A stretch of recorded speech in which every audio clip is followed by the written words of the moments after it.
تو عقیدہ ہمارا یہ ہے کہ جو انسان مرا ہے اس کو اللہ تبارک و تعالیٰ دوبارہ پیدا فرمائیں گے، اور اللہ کے لیے یہ پیدا کرنا مشکل نہیں ہوگا۔ جب اللہ نے بغیر کسی سانچے کے، بغیر کسی ڈھانچے کے ماں کے پیٹ میں ایک بوند پانی، ایک قطرے پانی سے اللہ نے اتنا بڑا جسم عطا فرمایا، آنکھیں دی، ہاتھ دیے، پیر دیے، جس شکل و صورت دی، کیا وہ اللہ اس سانچے کو دیکھ کر دوبارہ انسان نہیں بنا سکتا؟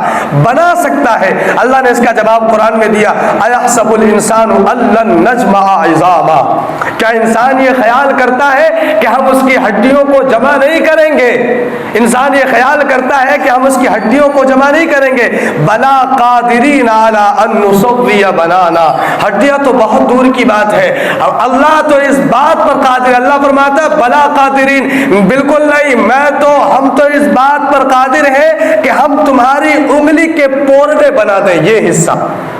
اللہ تو ایک ایک جوڑ کو بنانے کی قدرت رکھتا ہے، ہڈیاں تو بہت بڑی چیز ہوتی ہیں۔